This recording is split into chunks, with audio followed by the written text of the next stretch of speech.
Kenapa saya katakan cuma Anies? Hanya Anies yang mampu membawa Indonesia keluar dari krisis. Oh, sekarang kan kita belum krisis, hampir, nyaris. Rasa-rasanya gimana, kata kawan-kawan? Perhatikan di sini tanda-tanda krisis yang akan saya katakan secara sederhana. Barang-barang naik. Naiknya bukan tanggung-tanggung, melejit. Tengok harga dolar. Apakah lewat 17.000 sekarang? 17.300. Kawan-kawan, tak mempan lagi katanya intervensi segala macam dari BI. Kemudian, emas. Secara sederhana kita melihatnya sekarang. Berapa harga emas? Itu tanda-tanda krisis. Mirip tahun 98. Dan sekarang sebenarnya sudah di bibir krisis kita ini. Dan kenapa saya katakan cuma Anies? Hanya Anies, garis bawahi. Hanya Anies yang mampu membawa kita melalui krisis ini. Apa Prabowo tidak bisa, tidak mampu? Mari kita bahas. Rezim sekarang, rezim Prabowo atau Wowo ini kan katanya keberlanjutan dari rezim Wiwi. Rezim Wiwi dulu membuat IKN dan memohon investor masuk, berkelana ke sana kemari meminta investor dari luar negeri masuk ke Indonesia. Sampai diobral HGU ataupun apa namanya kekuasaan di situ, investor sampai 190 tahun boleh menguasai tanah di situ, tapi tak satu pun investor dari luar negeri masuk ke situ. Investor nasional karena hanya itu masuk di situ, itu pun karena terpaksa dan diberikan katanya tukar guling dan macam-macam. Artinya apa? Investor tak percaya kepada negara kita di rezim yang lama. Yang lama ini, rezim yang lama. Masuk akalkah kita mengatakan begini statementnya? Negara gila mana, negara yang tak waras mana yang mau menginvestasikan uangnya di tempat negara di mana dipimpin oleh runner-up tokoh terkorup di dunia? Secara logikanya, apakah Anda ini seseorang yang punya uang mau mempercayakan uangnya sama maling? Artinya kepercayaan dunia kepada kita ini, masalah korupsi itu sangat buruk. Itu salah satu contoh. Kemudian bisa kita buktikan juga, kita membentuk lembaga-lembaga macam-macam untuk anti korupsi. Tapi kayaknya kurang-kurang jalan sekarang, jalan di tempat. Dibongkar kasus timah, kasus Pertamina. Tapi kasusnya ada triliun, ribuan triliun. Tapi uang yang disita tak ada. Artinya diberikan saja kepada koruptor itu. Alhamdulillah, kata koruptor itu, masuk penjara pun saya tidak masalah sekarang, tidak perlu saya mengganti uangnya. Tambah kaya koruptor. Apakah investor mau seperti itu? Dia serahkan uangnya ke tempat maling-maling seperti kita ini. Tak takutkah dia uangnya dihabisi oleh kita? Bukannya untung yang didapat, rugi, modal habis. Jadi masuk akal kata pengamat bahwa investasi itu adalah obat dari krisis. Keadaan sakit kita, ada investor masuk, obat, sembuh kita dibikinnya. Tapi sayangnya obatnya tak dapat sampai sekarang. Baik, itu kan rezim dulu. Rezim sekarang bertukar.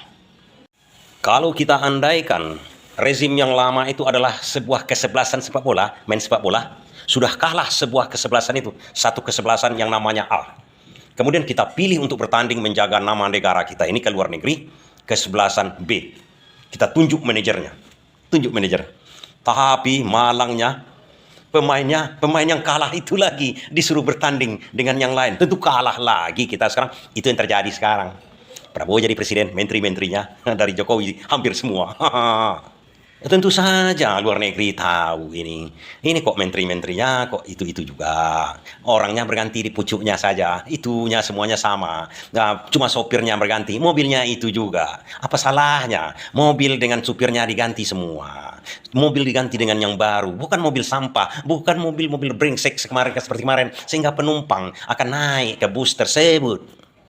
Apalagi setelah pimpinan kita yang lama dijadikan runner up korupsi, tokoh terkorup di dunia, kita malahan tak mau memberantas korupsi. Tak mau saya rasakan begini.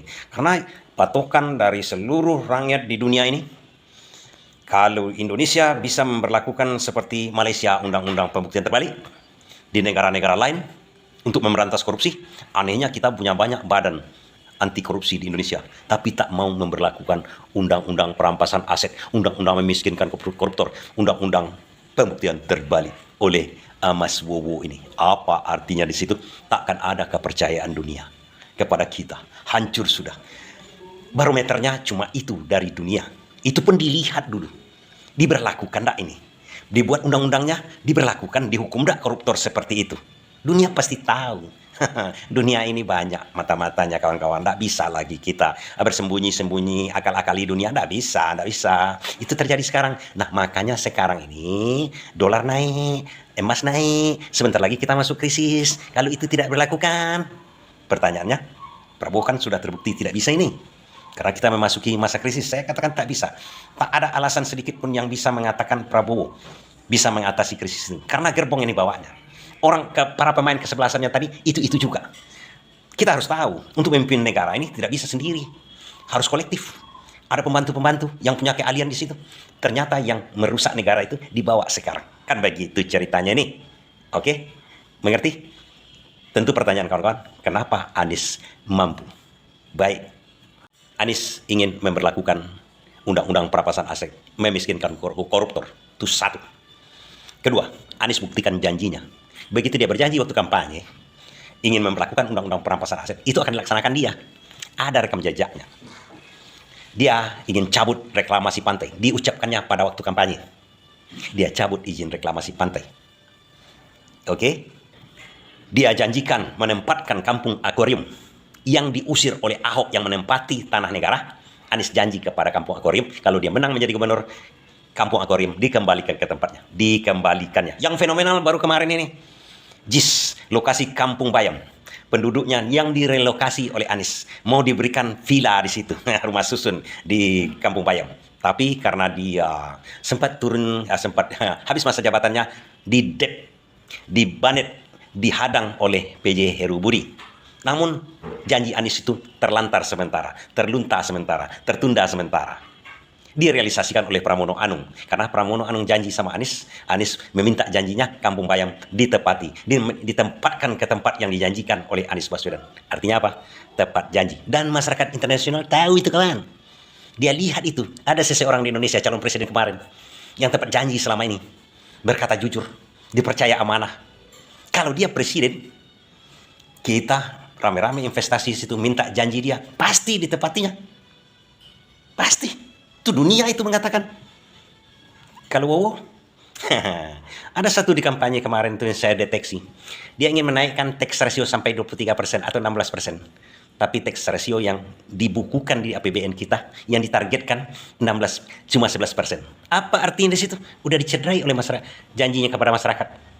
Makan bergizi gratis, terlunta-lunta sampai sekarang kan? Sedikit. Rupanya kita salah mengerti. Saya pikir makan bergizi gratis itu seluruh anak SD di Indonesia ini diberikan langsung. Rupanya sedikit aja. Artinya apa? Itu sudah cedera janji, ingkar janji. Dan negara dunia takkan mau berinvest di Indonesia kawan. Bisa-bisa kita ditilapnya nanti, ditipu-tipu, diingkari janjinya. Itu dalam istilah diplomasi. Hanya sedikit dari janjinya yang akan ditepati. Tapi berbeda dengan Anies Baswedan. Dia tepati seluruhnya. Well, itu yang membuat dunia akan percaya. Itu yang mengatakan kepada saya bahwasanya Anies yang mampu untuk mengatasi krisis ini. Karena dunia percaya sama dia. Apapun yang dikatakan dia, percaya dunia. Apa yang dijanjikannya realistis. Sesuai dengan ilmu. Sesuai dengan keadaan. Dia akan tepati itu. Bro. Oke, begitu saja ya. Terima kasih.